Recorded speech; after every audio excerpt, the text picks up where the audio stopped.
People want new results without adopting new principles. They want success without confronting themselves. They want wealth while holding on to habits that create poverty. The gap between where you are and where you want to be is not made of unfairness. It's made of decisions, patterns, and beliefs you haven't challenged yet. And until you take full ownership of that, nothing else matters. Most people stay poor for one simple reason. They refuse to see reality as it is. They prefer the comfort of illusions over the discomfort of truth. They cling to their opinions, emotions, and stories rather than confronting the actual mechanics of how life, economics, and decision-making work.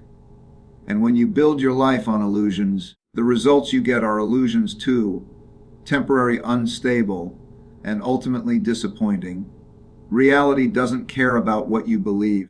It doesn't care about what you think you deserve. It responds only to cause and effect. If you want different financial results, you must understand the real forces driving those results. Yet most people choose to interpret life in ways that make them feel good rather than in ways that make them effective. So they repeat the same patterns, make the same emotional decisions, and wonder why nothing changes.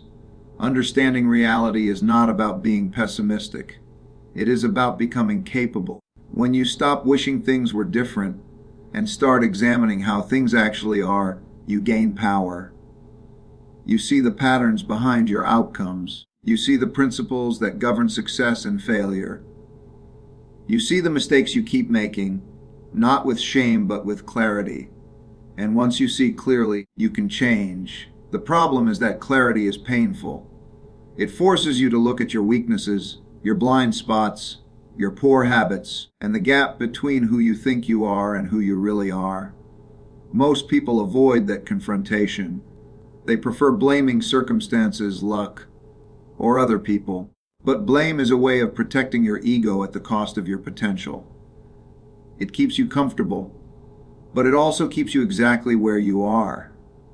If you're poor, chances are the issue is not the economy, your boss, or the government.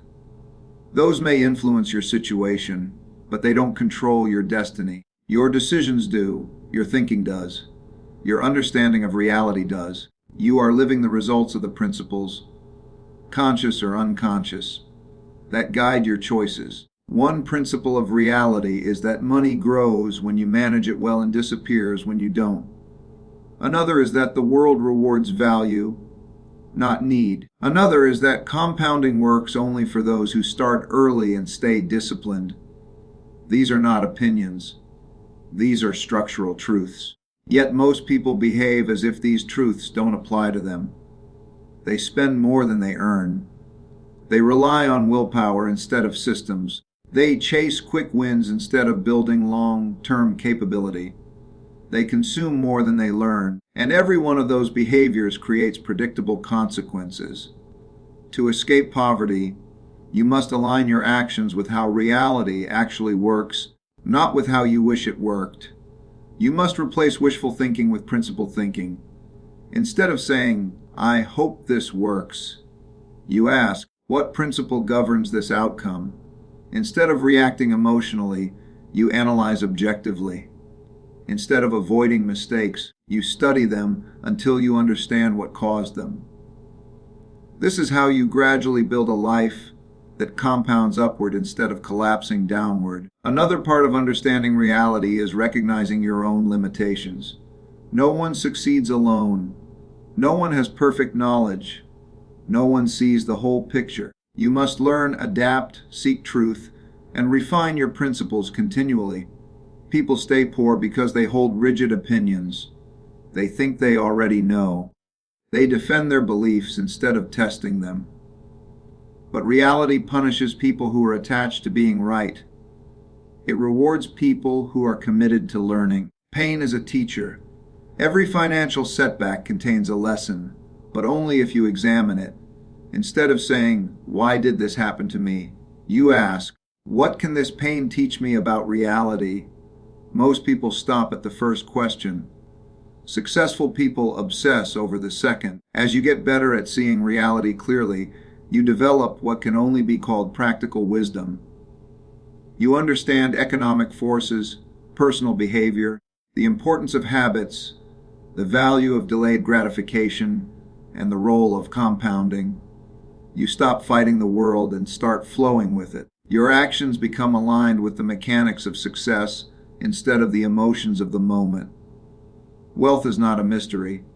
Poverty is not fate. Both are the cumulative result of thousands of tiny decisions shaped by the principles you operate on. If those principles contradict reality, you struggle. If they align with reality, you rise.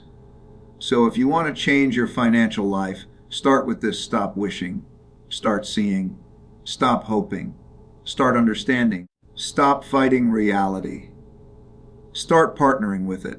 Because the moment you commit to understanding the world as it actually is, rather than how you want it to be, is the moment you stop being powerless, and the moment you start becoming wealthy in every sense of the word. Most people don't realize that their financial problems are rarely the result of the world being unfair to them. More often, they are the predictable consequences of their own decisions. That's a hard truth, and most people don't like hearing it because it forces them to confront themselves. It's easier to blame the economy, your upbringing, your boss, or bad luck. But none of those explanations will change your situation. The moment you shift responsibility outward, you give away the power to fix your life. The reality is this: almost every financial outcome you experience can be traced back to a series of choices you've made. Choices about what to value, what to ignore, what to prioritize, and what to delay. And whether you recognize it or not, those choices form patterns. Patterns turn into habits. Habits shape your destiny.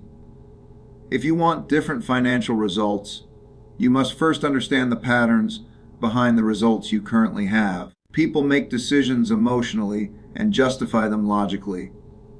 They buy things to feel good in the moment, even if it hurts them long term. They avoid uncomfortable tasks, even if those tasks would dramatically improve their financial life. They react impulsively to money instead of thinking strategically. And every one of those actions compounds, not positively, but negatively. Your bank account doesn't care about your intentions. It reflects your behaviors. If you spend more than you earn, you will struggle. If you fail to save consistently, you will stay stuck. If you avoid investing because it feels intimidating, you miss the benefits of compounding. If you chase quick money instead of long-term growth, you'll keep resetting back to zero. These are not moral judgments, they are consequences. Reality doesn't punish you.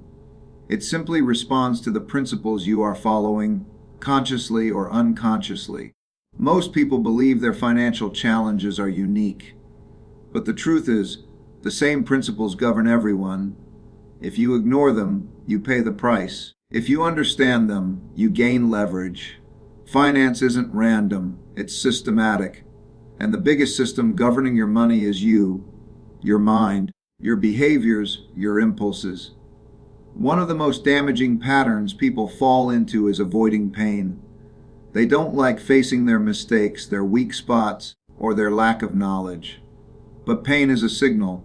It's reality saying, pay attention. Something isn't working. Instead of listening, most people numb the pain with distractions, excuses, or wishful thinking.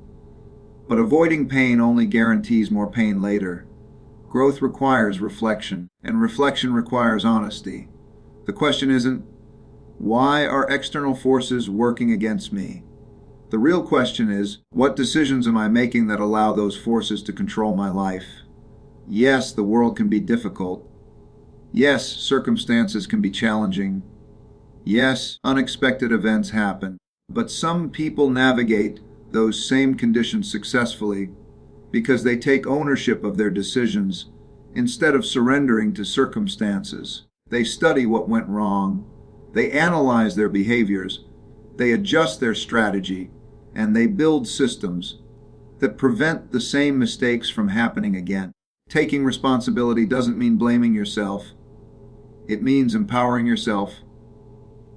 When you accept that your decisions create your outcomes, you gain the ability to change them. You stop being a victim of your financial life and start being the architect of it. That's why the most transformative mindset shift is moving from, "This happened to me," to, "I created this, even if not intentionally," and then asking, "What principle was I missing?" Maybe you didn't track your expenses. Maybe you avoided learning about investing. Maybe you said yes to short-term pleasures and no to long-term benefits. Maybe you surrounded yourself with people who encourage bad habits. Maybe you never learned how money actually works. All of those are decisions, even if they don't feel like decisions. Once you see your patterns clearly, you can redesign them. You can replace impulsive choices with thoughtful ones. You can build habits that stabilize your finances. You can create systems that work even when your motivation fades. You can learn the principles that govern money so you stop guessing and start understanding. Every wise financial choice compounds upward, just like every poor choice compounds downward. If you're willing to look at your financial situation with clear, unfiltered honesty, you'll see that it reflects not who you are, but how you've been deciding, reacting, and behaving. And the beautiful thing is, behavior can change, thinking can change, decisions can change, and when those change, everything else follows. Your financial life is not determined by randomness. It is determined by the principles you operate on every day. When you accept that your decisions, not external forces, are the primary driver of your outcomes, you gain control. And when you gain control, you gain possibility. The moment you take full responsibility is the moment you stop being stuck and start becoming someone who can transform their financial future, not through luck, but through conscious, deliberate, and principled decision-making. Most people don't realize that the world is constantly moving, shifting, and compounding whether they participate in it or not. The economy compounds, technology compounds, knowledge compounds, and money, when used correctly, compounds too. The brutal truth is that if you are not compounding something in your life, your skills, your savings, your investments, then you are automatically falling behind. Standing still isn't neutral. It's losing ground in a world that never stops accelerating. Compounding is one of the most powerful forces in life, but it's also one of the most misunderstood. People think compounding is about becoming rich quickly. It's not. It's about becoming wealthy slowly, predictably, and almost inevitably. If you apply the right principles consistently over long periods of time, it is a quiet force, not a dramatic one. It rewards patience, discipline, and rational thinking, traits most people struggle to maintain because they're wired for immediate gratification. The reason so many people stay stuck financially is because they underestimate how much small decisions, repeated consistently, shape their future. They look at their income, their bills, their savings, and conclude that compounding doesn't matter yet. They think they'll start saving when they have more. But that thinking alone almost guarantees they'll never have more. Compounding doesn't work because you start big. It works because you start, period. What people fail to grasp is that time is the multiplier. The longer your money or your skills have to grow, the more exponential the results become. If you don't start early, you miss the most powerful years. This is the same reason people wake up at 40, 50, or 60 and wonder why they feel financially behind. They didn't lose a decade. They lost the multiplier effect that decade would have created. Look at anyone who seems financially stable or successful. You will notice something consistent. They didn't just save, they compounded. They didn't just learn, they kept learning. They didn't just improve, they built on improvement. Every decision they made nudged them slightly upward, and those nudges added up until they became meaningful. People who fall behind aren't necessarily lazy or untalented. They simply failed to take advantage of compounding, while the world around them compounded without them. Another reason people don't compound is because compounding feels slow at first. Extremely slow. In the beginning, it appears like nothing is happening. You save a little and your account barely moves. You invest and the growth seems trivial. You practice a skill and the progress appears insignificant. That early phase is where most people give up. They prefer things that give immediate payoff. Spending, entertainment, emotional decisions, impulsive purchases. But the reward for discipline is not visible in the moment. It emerges over time through the invisible, incremental accumulation of choices that build on each other. This slow beginning is exactly what makes compounding so powerful. If the rewards were instant, everyone would stick with it. But because the payoff is delayed, only those who can think long-term benefit from it. And thinking long-term is one of the rarest abilities. Compounding is not just about money. It applies to everything. Your relationships compound. Your knowledge compounds. Your habits compound. Every time you make a decision, you're either contributing to positive compounding or negative compounding. People forget that the same mechanism that builds wealth can also build debt. The same mechanism that builds skills can also deepen ignorance. The same mechanism that builds strong habits can also strengthen destructive ones. So the real question you must confront is simple. What exactly are you compounding right now?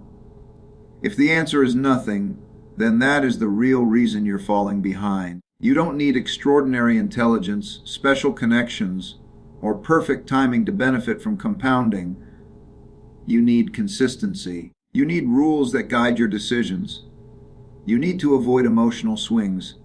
You need to start, no matter how small.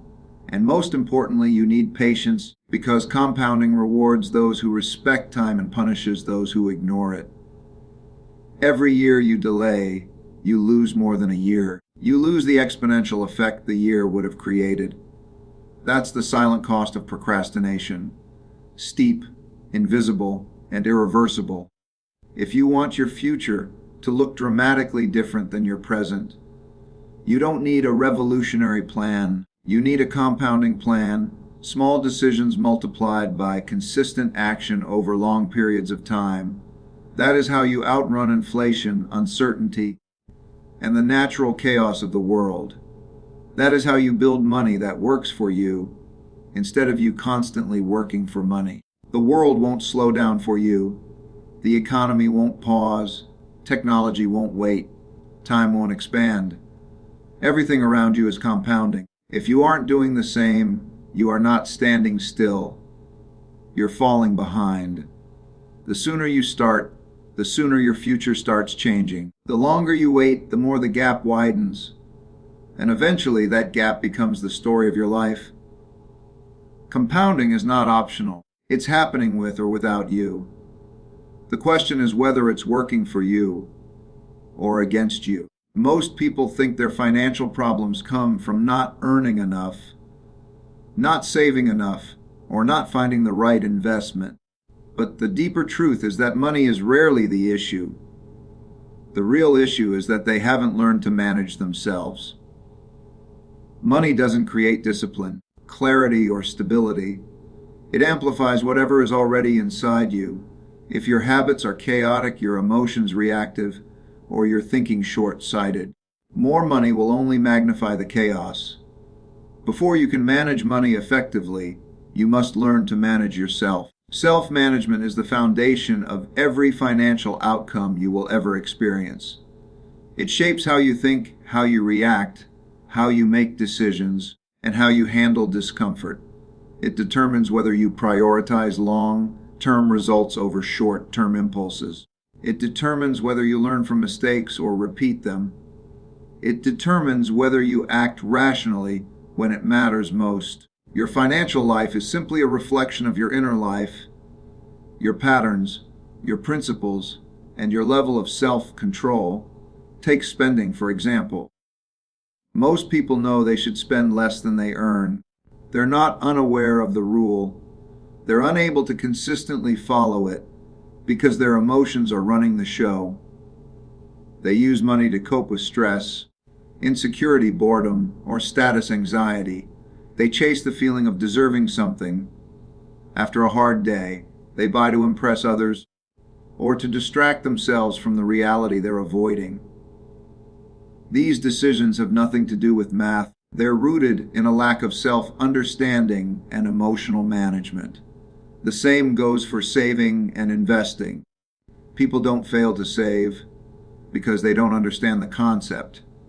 They fail because they prioritize the present over the future. They reward themselves now and leave their future self with the consequences. They avoid learning about investing because it feels uncomfortable. They procrastinate because emotional friction is stronger than rational intention. Their problem isn't financial literacy, it's self-mastery. Before you can manage money, you must learn to observe yourself with honesty. You must understand your emotional triggers, your impulsive tendencies, and your deeply ingrained habits. You must recognize when you're acting out of fear, desire, ego, or avoidance.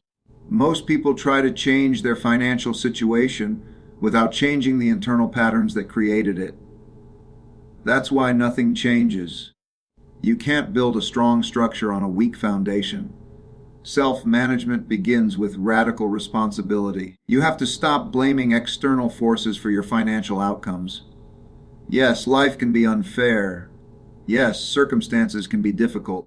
But two people in similar situations can end up with completely different results because one learned to manage their internal world while the other didn't. Your external reality reflects your internal reality. The moment you accept that truth is the moment you gain control. Another part of managing yourself is developing the ability to delay gratification. Money grows through compounding, but compounding requires patience. People who cannot resist the pull of instant rewards never give compounding the time it needs to work. They sabotage themselves not because they lack opportunities, but because they lack the discipline to wait. The world rewards those who can think decades ahead and punishes those who can barely think days ahead. Managing yourself also means learning how to think clearly under pressure. Financial decisions are often made at times of emotional intensity.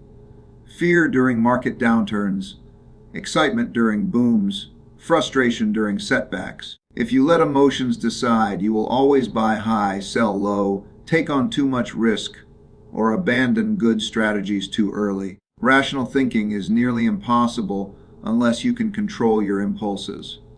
The more volatile your inner world is, the more volatile your financial world will become. Self-management is also about building systems instead of relying on willpower. Willpower fluctuates. Systems don't. Automatic savings, consistent investing, structured learning, budgeting frameworks, all these protect you from your own weaknesses. The most successful people aren't the most disciplined. They're the best at designing environments where discipline becomes automatic. They know themselves well enough to create guardrails. You must also learn how to learn. Money rewards those who adapt. The world changes quickly, markets evolve, and opportunities shift. Those who can't update their thinking get left behind. Managing yourself means being open to new information, being willing to admit when you're wrong, and being able to adjust without ego interference. Ultimately, money is just a tool. It flows toward those who think clearly, act consistently, and manage themselves effectively. It drifts away from those who are impulsive, emotional, or undisciplined. If you master yourself, managing money becomes natural, almost effortless. If you don't master yourself, no financial strategy will save you. Your financial life will only rise to the level of self-management you cultivate. If you want more money, start by becoming someone who can handle it. Because money doesn't change who you are. It reveals who you already are. Most people spend their entire lives trying to escape poverty while holding on to the very mindset that keeps them there. The truth is uncomfortable, but it's also liberating. You cannot rise out of poverty without taking radical responsibility for your life. Not partial responsibility, not convenient responsibility, not the kind that applies only when things go well. Radical responsibility. The kind that makes you look at everything in your life and say, this is mine to change.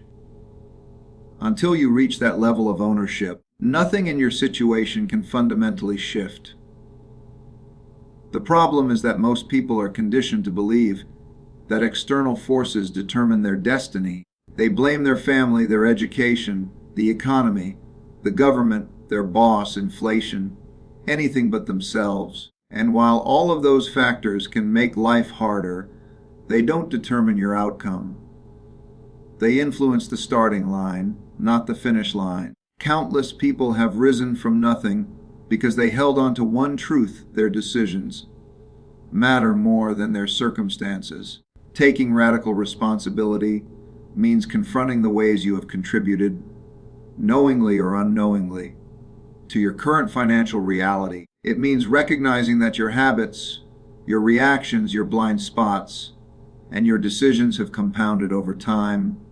Maybe you avoided developing skills. Maybe you spent impulsively. Maybe you never learned how money works. Maybe you stayed in environments that dragged you down. Maybe you waited for others to rescue you. These choices weren't made out of stupidity. They were made out of conditioning and comfort. But comfort is expensive, and ignorance has a cost. People avoid responsibility because it feels painful. It forces them to accept that they are not just victims of their situation, they are participants in it. But pain is not your enemy. Pain is information. Pain is a signal pointing to something that needs to change. If you reject that signal, you reject the opportunity to grow. If you embrace it, you transform it into power. Radical responsibility also requires you to let go of excuses. Excuses feel good because they protect your ego. They give you a story that makes you feel better in the moment. But excuses don't build a future. They only comfort you in a present you no longer want. Every excuse delays change. Every excuse strengthens the patterns that keep you poor. When you stop protecting your ego, you start protecting your future. This level of responsibility also forces you to examine your relationships. Many people stay stuck because they surround themselves with others who reinforce the same thinking, the same habits, and the same narratives. If everyone around you is complaining about life, blaming the system, and avoiding discipline, you will naturally mirror that behavior. Radical responsibility means choosing environments that challenge you rather than comfort you. Growth rarely comes from the familiar. You must also take responsibility for your knowledge. If you do not understand money, it will always control you. Financial literacy is not a luxury, it's survival. No one is coming to teach you unless you choose to learn. If you don't know how to budget, invest, manage risk, or increase your earning potential, that's not a permanent condition. It's a current condition.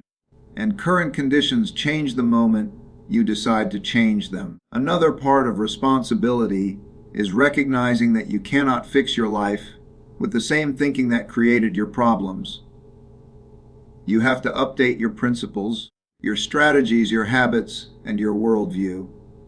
Poverty is not just a lack of money, it's a lack of empowering principles. Principles are the operating system that guides your decisions. If the system is flawed, the outcomes are flawed. When you accept responsibility, you also accept the need to update that system. Radical responsibility doesn't mean you won't face obstacles. You will. Everyone does. But the difference between those who escape poverty and those who stay trapped is how they respond. Some people see obstacles as reasons to stop. Others see them as problems to solve. Responsibility turns problems into puzzles. It transforms setbacks into data. It shifts your identity from a victim of circumstances to a student of reality. And that shift changes everything, because once you take full responsibility for your life, excuses disappear, clarity emerges, priorities realign, and progress becomes inevitable.